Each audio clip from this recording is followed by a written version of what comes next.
Here comes my favorite part of the restaurant industry, the kitchen. I have to pat myself in the back because if you put me in any kitchen with any items, I will find my way to make a tasty meal without using measurements. People like I, who have been in a kitchen their entire life from the moment they could tower over a stove, have developed a unique talent to add ingredients while cooking and go by a profound yet subtle gut feeling of when seasoning is too much or too little. No different from a basketball player on the court.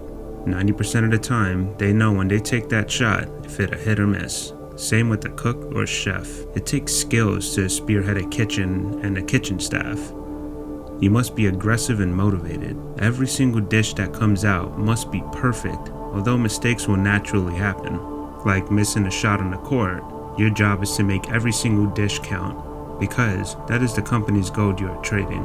The front of the house staff is exchanging money for that plate, and the plate must be what the customer expects to get. Many cooks and chefs in my experience are very passionate about the dishes they craft. However, some are not and could care less because in their mind, they get paid either way. That is a wrong and a terrible thought to practice. Are you an aspired cook that one day wants to become a chef? Or are you a chef that wants to do better at their job and at least with the staff they are in control of? Then continue tuning in so I can inspire your kitchen staff. And for the aspired kitchen staff that wants to learn, get ready to be educated. Welcome to the Chef's Kitchen. Yeah, I said that right. The Chef's Kitchen. The majority of the time, a restaurant owner will find a chef that meets the restaurant's needs, and they will put their entire trust into the chef. The chef's primary responsibility is to produce the food's consistency, meaning every time a customer goes to their favorite restaurant, the food is spot on, the same as the last time they visited. Also, if a customer has been going to a place of business for the same dish for years, then the restaurant is doing an excellent job. However, how is the chef able to maintain such a difficult task? Moreover, this is dedicated to particular entrees, not just a crispy chicken sandwich that is deep fried straight out of the freezer, then garnished with jarred mayo and lettuce, tomatoes, and onions. I am talking about a homemade pasta with homemade sauce or a crafted chef's special made from scratch that he or she will make every year, like corned beef hash for St. Patty's Day. How can a chef be a chef and maintain a staff in the kitchen? It all starts with you, my friend, the cooperative cook that follows the leader. The chef needs your full cooperation in the kitchen, and I'm going to give you some tips to get started because after these tips, only you can create your style to become a leader by following one. Preparation. As I said before in my previous episodes, be sure you are fresh in mind before work and clean in hygiene. You want to be clear of mind before you step into that environment, called the kitchen, and clear of lingering germs. Be sure to shower before your shift and dress neatly in clean attire.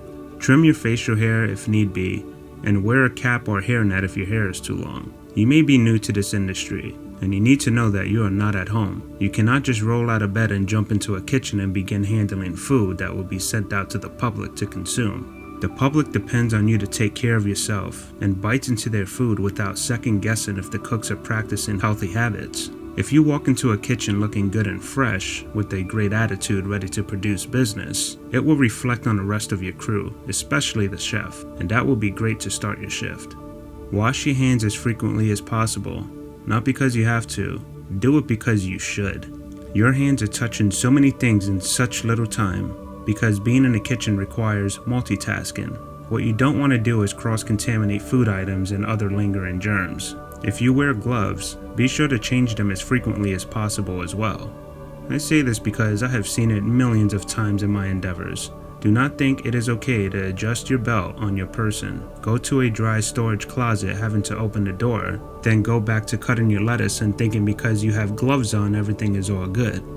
Very, very wrong. If you must adjust yourself, do it in private. Change your gloves and please wash your hands after. The buttons on your pants and the belt you adjust are a lot dirtier than you think. When you are using the bathroom, whether on the toilet or not, your belt and the button on your pants are the first thing you touch after using it, and hopefully you wash your hands after. Do you get the point? Prepare to be prepared. And this would be your first step to train yourself to practice healthy habits. Follow. If the chef asks you to do something, do it. You will be tested on so many levels, And most of the time, it is just the chef and other crew members pretty much calibrating you, trying to see how much you can take, where you fit, and pretty much searching for your strengths and weaknesses. Whatever you do not lie on your application and say you know how to do something you do not know how to do. Because in the kitchen, you are boxed in, and a real cook or chef will call you out on your false testimony within minutes of your start time. There is a saying going around, he or she knows their way around the kitchen. It matters not what style of kitchen you worked at. A kitchen is a kitchen. A flat top grill is a flat top grill. An oven is an oven, and a knife is not a fork. You will be exposed. The point here is following your leaders. Please pay attention to what they do and how they do it. Do not become a scientist in the kitchen. Let the chef do the science work for you. You are not to experiment because of curiosity or ego. Do it the way it's supposed to be done. If you are mixing batter to dip chicken tenders in, and the instructions say to add 1 egg, don't add 2 eggs because that's the way your mama does it at home, and you think it's better than theirs. Regardless if you know deep inside that your mama's batter is better than the restaurant's, do it the way the restaurants need it done.